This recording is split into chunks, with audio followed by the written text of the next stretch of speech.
effect and the optimal temporal reality or optimal timeline. What is the Mandela effect? Raise your hand if you do not know. I'm sure pretty much everyone here, or a lot of people, know. Okay. In 2013, Nelson Mandela dies, and it's announced. And thousands of people across the country were pretty confused, and I was one of them, because I remember Nelson Mandela being announced dying in prison years before. Anyone here remember that? Okay, so a small number. Okay. And raise your hand if you remember Nelson Mandela actually dying in 2013. Don't remember hearing about him dying in prison. Interesting. Okay.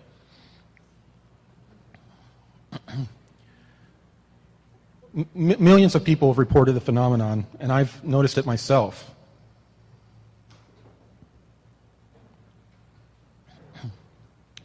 What are the different theories of what's occurring? Are we experiencing alternate realities?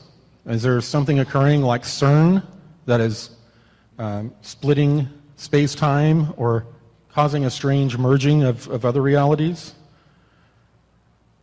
And are we having false memories? Psychologists and psychiatrists have used Occam's razor, which we hear all the time, and stated the most likely scenario is that people are having false memories, which is, you know, they need to explain why a certain number of the population are having the exact same false memory. Are they the effects of time travel? Now, I think we've all heard of the different programs where people traveled back in time. That went on for some time. But they realized that they were fracturing space-time and the current timeline. So they started going back trying to fix those problems, causing more problems. And finally, a non-terrestrial group visited us and told us that we needed to stop messing around going back in time, because time was elastic, and just like space, it'll snap back together. And that could explain some of the things that we see with the Mandela effect.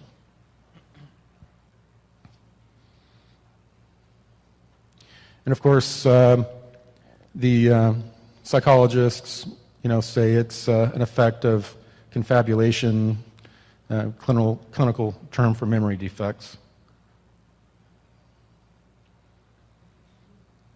Okay. We picked out a few examples. There were hundreds of examples online. We picked out a few that I actually experienced. And raise your hand if you remember it being Oscar Mayer with an E. Okay. That's what I remember. No, it's Oscar Mayer. And we did some research. There has been changes in marketing and that kind of a thing, but you look back at old commercials, you cannot find commercials or ads with them in the old configuration. Of course, I remember Sex and the City. I mean, the show was on all the time, I remember that. And raise your hand if you remember it as Sex and the City. I mean, that blows my mind. I mean, and little things. Do you remember him having a monocle? Yeah? If you don't remember him having a monocle, raise your hand. Okay.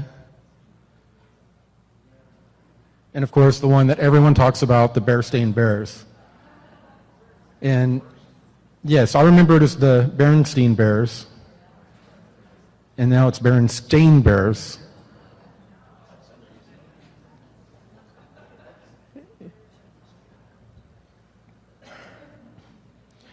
And the Kit Kat bar. How many people remember the dash in the middle of Kit Kat? Yeah. How many don't remember it ever being there? I mean, the person next to you that raised their hand when you didn't, are they from a different timeline?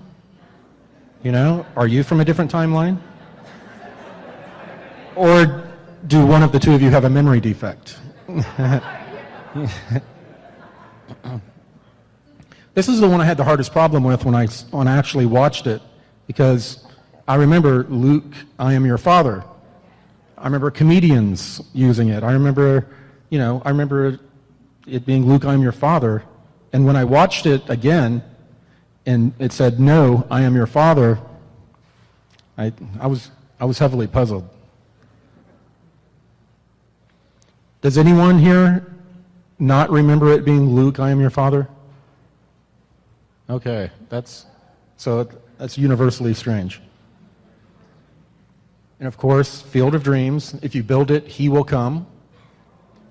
That was used in a lot of comedy routines, sitcoms would repeat that. Now if you watch the movie, it's if you build it, they will come. And some people have researched it and talked to the original screenwriters and people involved with the movies, and the people are baffled. They say, no, it was always they will come.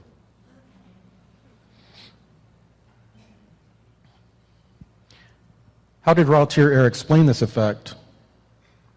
As I mentioned on Cosmic Disclosure, I was shown kind of a curtain of, it looked almost like crystalline rods all lined up perpendicular, and they were kind of turning. And as they were turning, I was seeing all these different scenes that would become blurry and then become crystal clear. Strange things like nuclear bombs going off in a large city in the United States, dirty bombs going off, a meteor hitting the ocean. And I asked what I was seeing, and Thierry said that there has been a merging of timelines, and it's occurring from a number of different things. The energetic changes that are occurring in our solar system, the mass consciousness is guiding these changes, and there is also indeed this almost elastic effect to space-time that begins to bring temporal realities, collapsing them back in on each other. So apparently, at one point, we were all horrified to see a nuclear bomb go off in a city in the US. But something occurred in this Mandela effect to where none of us remember it or experienced it. So talking about these different commercials and products, that was a very small scale of the Mandela effect. It's happening on a large scale as well, and many people have no memory whatsoever of the different timelines.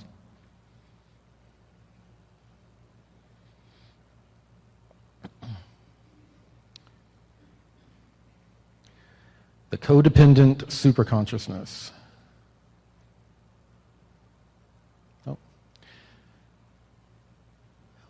I was shown by Thierry what our superconsciousness was because I just wasn't getting it when he was trying to explain it. My third density mind was not wrapping around it. What he did is he basically pulled me out of my body because there was no other way to view this. And as I was expanding, I was seeing all these different, souls that are alive now, from humanity. And as I started being pulled further and further away, each individual became almost like a pixel. And I saw this super being. And this super being had a very feminine energy about it. And it had a very traumatized energy about it, as though it had, it was related to me very much like a battered wife. And it has PTSD.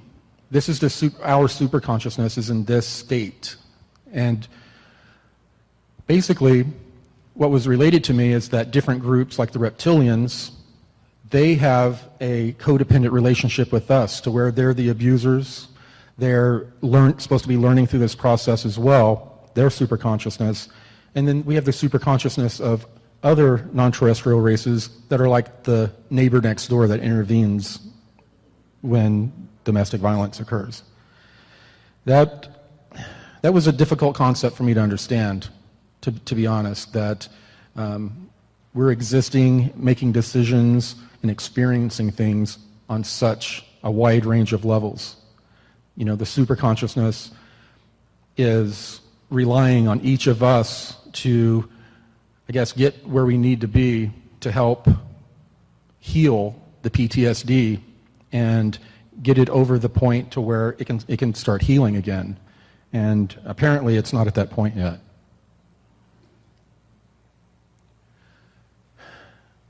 Are starseeds more able to witness or understand the effect of the Mandela effect? It seems that a lot of the people that are noticing these changes identify themselves as starseeds. And we've been seeing starseeds activated like we've never seen before. People contacting us, very excited about their mission for the first time. Everyone around them is excited. I'm sure half of you, if not more, are, have a mission and are looking for a way to make sure that you can achieve that mission. Raise your hand if you feel like you're here for a reason. You're on a mission?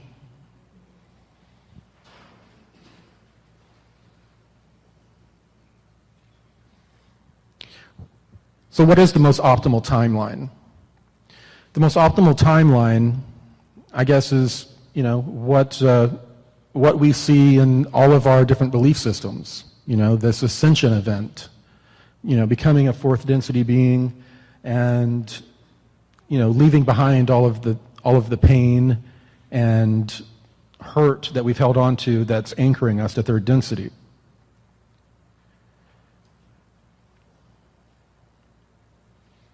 The way we navigate to this optimal timeline is that we have to hit our missions with intent. It's time for us to come together, put aside all of our different belief systems, understand that none of us have all the answers, no matter who is up on what stage, and that we're all looking for the same thing. We're looking for the truth. If we can come together under that flag, then no one can stop us. Can time be manipulated? It can, and it has been manipulated. That was a major issue that was caused by our early programs, especially when we first, the torsion field drives that we had were, in the 1980s, were the top of the line.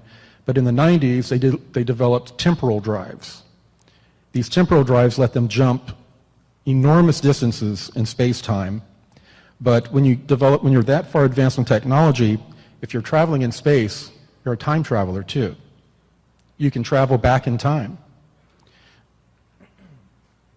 I've mentioned before, it's very possible that our ancient aliens haven't even discovered us yet. They could, in 2030, come flying up to our solar system, discover us, and decide to start flying back in time and watch us evolve to where we are now. These abilities, all of the most advanced beings have that ability. They can travel through time as easily as they can space.